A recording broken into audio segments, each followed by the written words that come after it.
तो हेलो दोस्तों, कैसे हो आप लोग। मेरे हिसाब से अच्छे होगे और अच्छे से प्रिपरेशन कर रहे होगे। आज की वीडियो में हम क्या डिस्कस करेंगे, पहले उस पर बात कर लेते हैं। तो सबसे पहले इसमें हम टेंटेटिव वैकेंसी बताएंगे प्रिवेंटिव ऑफिसर की, और दूसरा प्रिवेंटिव ऑफिसर जो पोस्ट है वो किस रैंक तक मिलने के चांसेस हैं, तो रैंक लिखेंगे और जो वैकेंसी है उसकी डिस्कशन करेंगे और वो थोड़ा सा बेसिक बताएंगे उस पोस्ट के बारे में। बाकी जनरलाइज व्यू तो आपको पता ही है। ठीक है, तो स्टार्ट करते हैं। तो जैसा कि आपको पता है कि प्रिवेंटिव ऑफिसर एक सीजीएल के थ्रू लगने वाली पोस्ट है, लेकिन कुछ लोग जो नए होंगे, जो देख रहे होंगे वीडियो, उनको पता नहीं होगा कि उस जॉब को कैसे पाया जाता है। तो मैंने जनरलाइज लिखा है कि प्रिवेंटिव ऑफिसर आज कैसे बन सकते हो।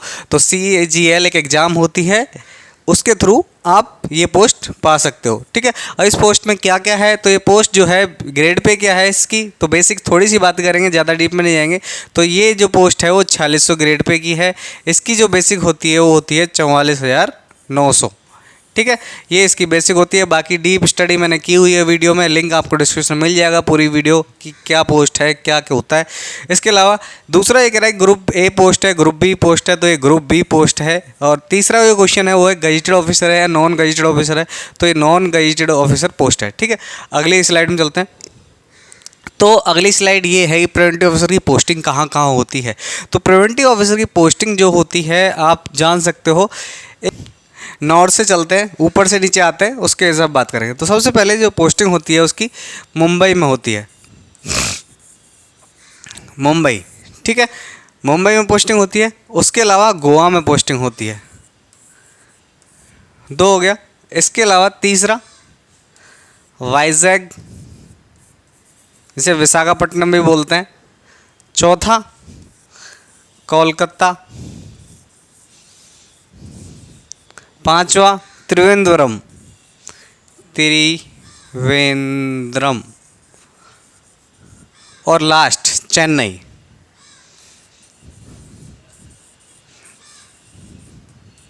रीजन क्या है इस पोस्ट का, ये पोस्ट किस मकसद से काम करती है, ये चीज़ मैं आपको बता दिया है। लेकिन इन्हीं जगहों पे ये प्रिवेंटिव ऑफिसर आपको मिलती है, पीओ। ठीक है, बाकी क्योंकि रीजन है यहाँ पे क्या है, सी एरिया है, ये सी एरिया। रीजन ये है कि यहाँ पे सी एरिया है, यहाँ पे पोर्ट है, तो उस रीजन से इन 6 जगहों पे प्रिवेंटिव ऑफिसर काम करता है एज ए पीओ। ठीक है, यहाँ पे प्रिवेंटिव ऑफिसर की पोस्ट है। अब आप कहोगे सर अदर जगह क्यों नहीं है, तो अदर जगह जीएसटी इंस्पेक्टर जो होता है वो लैंड कस्टम्स में एज ए पीओ काम करता है। लैंड कस्टम्स, जैसे दिल्ली हुआ, दिल्ली में पीओ की वैकेंसी नहीं है। ठीक है, तो जीएसटी ऑफिसर जो होता है वो एज ए दिल्ली में पीओ की तरह काम करता है, कुछ अनुभव होने के बाद या डायरेक्ट। ठीक है, तो ये एक जनरलाइज व्यू था कहाँ कहाँ पोस्टिंग होती है उसकी और क्या कैसे लैंड कस्टम्स में होता है। ज़्यादा आपको चाहिए कि जीएसटी ऑफिसर क्या क्या काम करता है लैंड कस्टम्स में, तो इसका कमेंट कर देना, जिससे मैं पर्टिकुलर स्पेसिफिक वीडियो बना दूंगा। इस वीडियो में ज़्यादा खचपच नहीं करते हैं।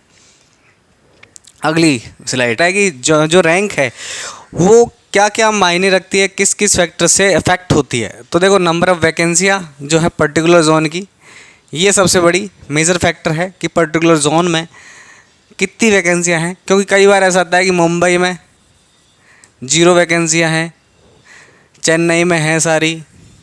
ये जोन के लिए है, पर्टिकुलर जोन में आपको चाहिए कि सर मुंबई के लिए कितना चाहिए, तो वो तो डिसाइड करता है कि आपकी वैकेंसियाँ कितनी हैं। और ठीक है, दूसरा कि total number of preventive officer की वैकेंसियाँ कितनी हैं, जोन में कितनी हैं, फिर उसके अलावा पर्टिकुलर एक तो स्ट्रेंथ में है, जैसे 2020 में आई थी 440, अगर वैसी होगी तो कट ऑफ ऑब्वियस ही कम जाएगी या रैंक कम जाएगी।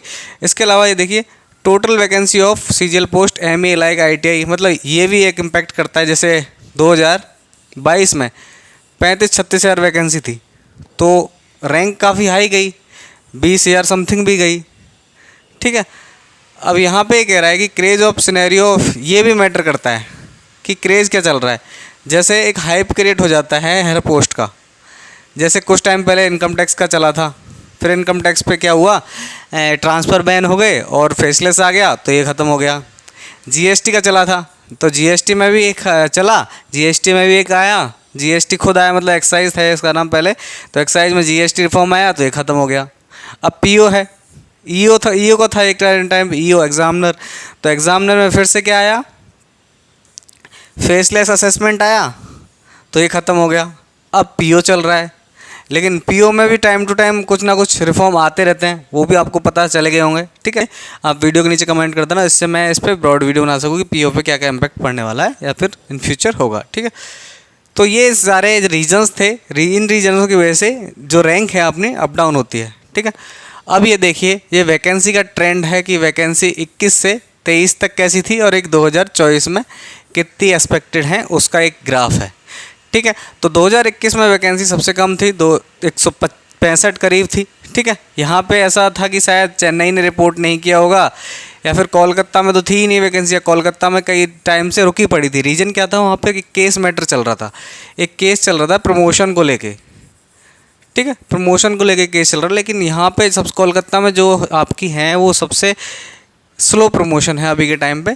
उसके अलावा 2022 में 220 वैकेंसी आई पीओ की, 2023 में 276 आई। आप देख रहे हो ग्राफ बढ़ रहा है। रीजन, कई जो जोन्स थे, जैसे कोलकाता जोन जो था आपका, कोलकाता जोन जो था पे बड़े लेवल पे जो प्रमोशन है उसमें केस चल रहा था, हाई कोर्ट का केस था या फिर एक केस चल रहा था, केस मैटर, जिससे यहाँ पे जो वैकेंसियाँ थी वो रुकी पड़ी थी। ठीक है, और यहाँ पे 2024 में देख लीजिए, 2024 में जो एक्सपेक्टेड वैकेंसियाँ हैं वो कितनी हैं, तो अभी तक 208 रिपोर्ट हुई हैं। इसकी आगे मैं एक दे दूँगा कहाँ कहाँ पे कितनी हुई हैं और कहाँ कहाँ से अवेटेड है। और टोटल जो अपने को एक्सपेक्टेड है तो 250 मिनिमम वैकेंसियाँ रहेंगी।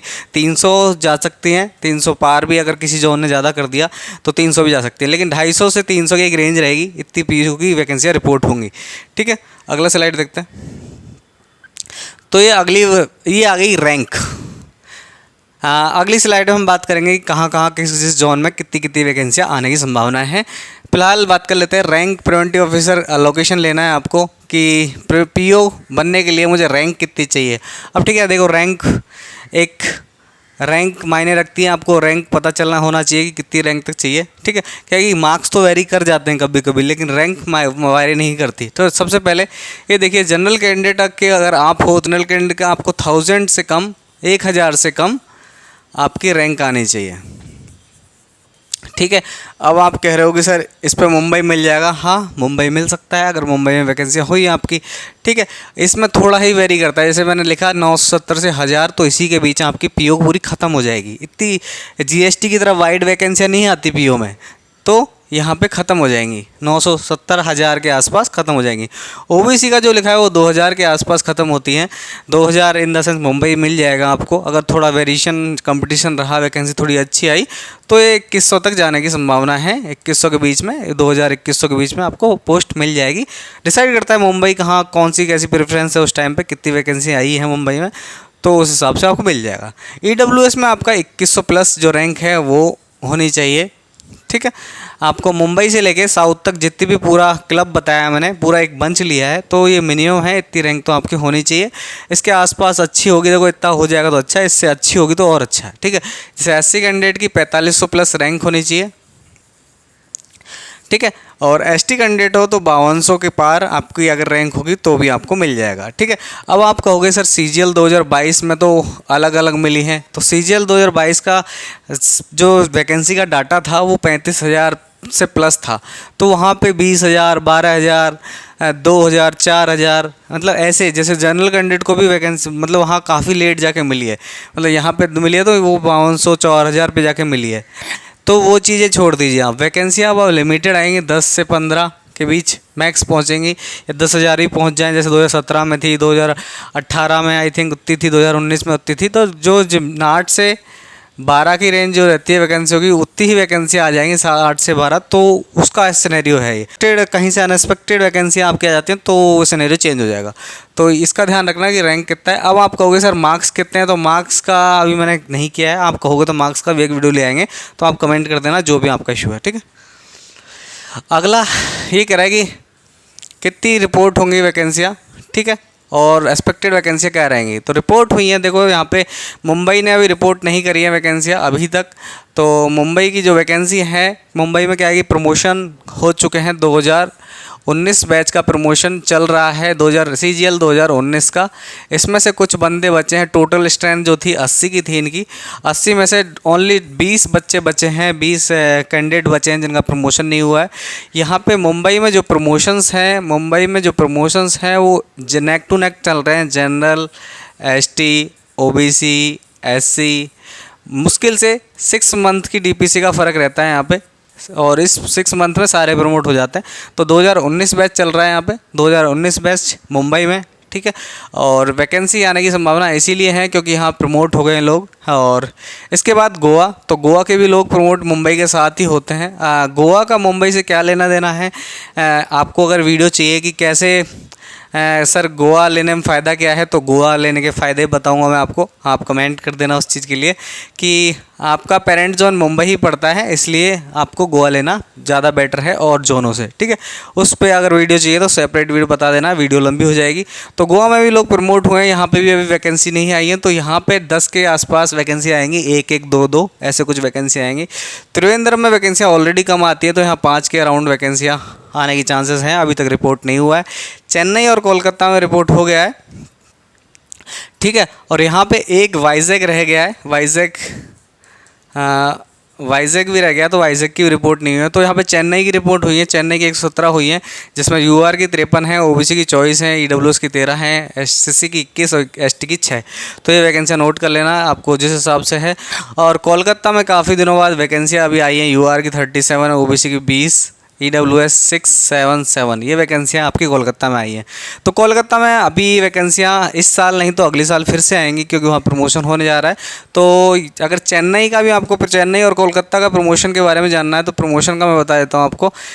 एक सेपरेट वीडियो बना दूंगा मैं, आप कहोगे तो। चेन्नई में 2019 बैच का EO भी हो गया है प्रमोट, और PO का मेरे को पता नहीं है, लेकिन PO 2018 बैच के तो हो गए हैं प्रमोट। 19 बैच भी आ गया होगा, तो आप कहोगे तो ये मैं किसी से कंफर्म करके ये वाले बता दूंगा, ठीक है। तो PO में अगर देखा जाए, PO में तो मुंबई PO प्रमोशन के हिसाब से और चेन्नई PO दोनों बेस्ट है, ठीक है। अब कोलकाता में आप कहोगे तो कोलकाता में देखो सिनेरियो ख़राब चल रहा है। कोलकाता में ऐसा है रहा है 2014 जनरल कैंडिडेट का प्रमोशन अभी यहाँ चल रहा है, 2014 CGL 2014, जबकि ST कैटेगरी का अगर कोई कैंडिडेट है तो 2016 कंप्लीट हो गया, 2017 आने वाला है, ठीक है। तो यहाँ पे कोलकाता जोन में हालत थोड़ी गंभीर है, तो आप देख सकते हो। बाकी आप कमेंट कर देना सारे जोनों का, मेरे हिसाब से जितने जोन होंगे 6 जोन ही तो हैं अपने पास। आपको लगेगा जिनका सिनेरियो चेंज, मतलब एक प्रमोशन किसका कहाँ चल रहा है, आपको वो चाहिए होगा, तो आप कमेंट कर देना, मैं इसके लिए वीडियो बना दूँगा, ठीक है। तो इसी के साथ जय हिंद जय भारत। वीडियो छोटी सी बनाने की कोशिश करें, जिससे आपका टाइम भी ख़राब ना हो और फ्रूटफुल जानकारी मिले।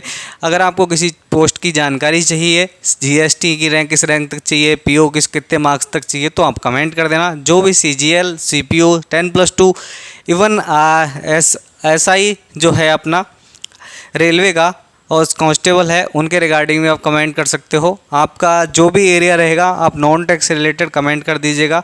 आपकी किसी प्रकार की क्वेरी है हम सॉल्व करने की पूरी कोशिश करेंगे। इसी के साथ जय हिंद जय भारत, बाय।